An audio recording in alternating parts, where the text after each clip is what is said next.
until one critical moment. Deep within the intricate network of your own arteries, a microscopic drama is unfolding, a process that may have started years, even decades ago. This isn't a story about fear, it's a story about understanding. We're going to pull back the curtain on the human body and witness step by step how a heart attack happens in real time, from the very first silent change to the moment the whole system is put on high alert. The story of a heart attack begins long before any symptoms are felt. It starts with a process called atherosclerosis, a word that simply describes the gradual buildup of plaque inside your arteries. Imagine your coronary arteries, the vital vessels that supply your heart muscle with oxygen-rich blood, as clean, flexible pipes. Over years, due to factors like high cholesterol, high blood pressure, and inflammation, substances like fats, cholesterol, and cellular waste products begin to stick to the inner walls of these arteries. This buildup, known as plaque, slowly hardens and narrows the passage for blood. For a long time, this process is completely silent. Your body may compensate, and you may feel perfectly fine, unaware that the foundation for a cardiovascular event is slowly being laid. For years, this plaque can remain stable, like a dormant volcano. The blood flows past it, albeit through a narrower channel. The turning point, the trigger for the heart attack itself, is an event called plaque rupture. The surface of the plaque is covered by a thin, fibrous cap. When this cap becomes weak and inflamed, it can suddenly tear or crack open. Think of it like a fissure opening in the earth.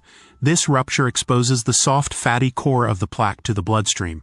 The body's internal alarm systems instantly register this event not as a minor internal issue, but as a severe injury, like a cut on your skin, and it mounts an immediate and unfortunately overwhelming response.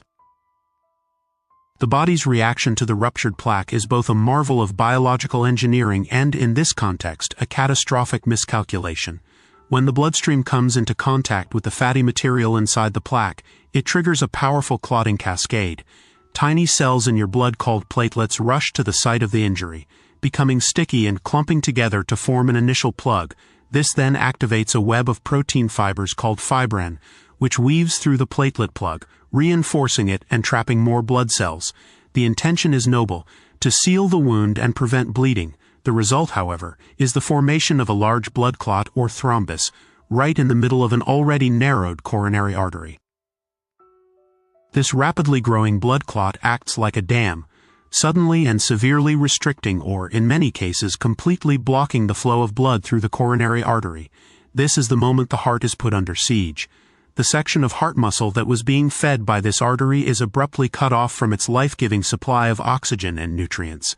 This state is known as ischemia. The heart muscle, one of the hardest working tissues in the body, is now starving.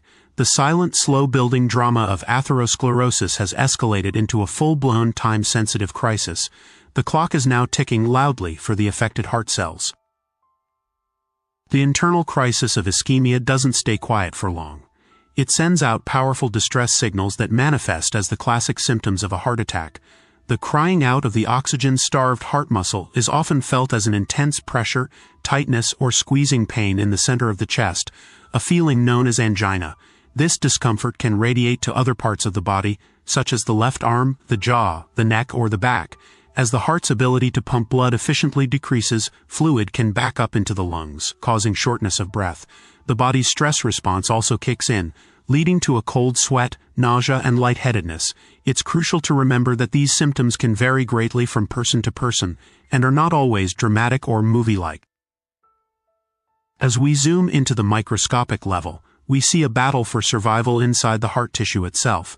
The heart muscle cells, or cardiomyocytes, are designed for aerobic work, meaning they need a constant supply of oxygen. When that supply is cut off, they are forced to switch to a less efficient emergency backup system called anaerobic metabolism. This process generates far less energy and produces lactic acid as a byproduct, which contributes to the sensation of pain. Without oxygen, these cells can only survive for a short time.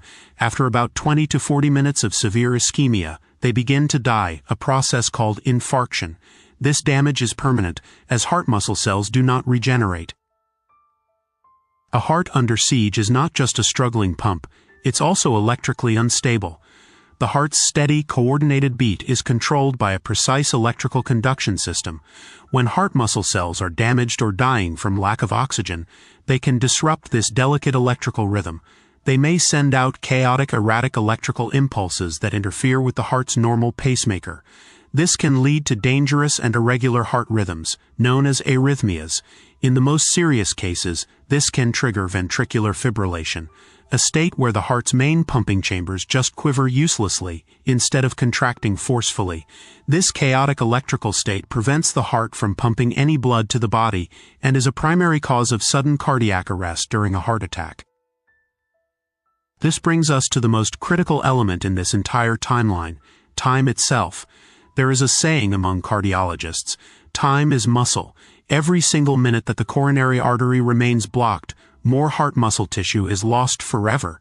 This is why recognizing the symptoms and seeking immediate emergency medical help is not just important, it's everything. The goal of emergency treatment is to open the blocked artery and restore blood flow as quickly as possible. This can be done with clot-busting medications, known as thrombolytics, or more commonly through a procedure called an angioplasty, where a tiny balloon is used to open the artery, and a small mesh tube called a stent is placed to keep it open. The sooner blood flow is restored, the less damage the heart sustains. Once the immediate crisis is over, and blood flow is restored, the journey of recovery begins. The area of the heart muscle that was irreversibly damaged will heal by forming scar tissue over several weeks. This scar tissue is strong, but unlike healthy heart muscle, it cannot contract and contribute to the heart's pumping action. Depending on the size and location of the damaged area, this can affect the heart's overall efficiency. However, the story doesn't end here. The heart is a resilient organ. Through cardiac rehabilitation programs, lifestyle changes like a healthier diet and regular exercise, and medications to manage cholesterol and blood pressure, individuals can significantly strengthen their heart, improve their quality of life, and dramatically reduce the risk of future events. This aftermath is a testament to the body's ability to heal and the power of proactive health management. If you found this deep dive into the human body valuable, help us create more content just like it. Subscribe to the channel for more content that explains the science of your health in a clear and engaging way. And to take your health knowledge a step further, download our dedicated app, which you can find in the description and in our bio, for exclusive content and tools to support your wellness journey.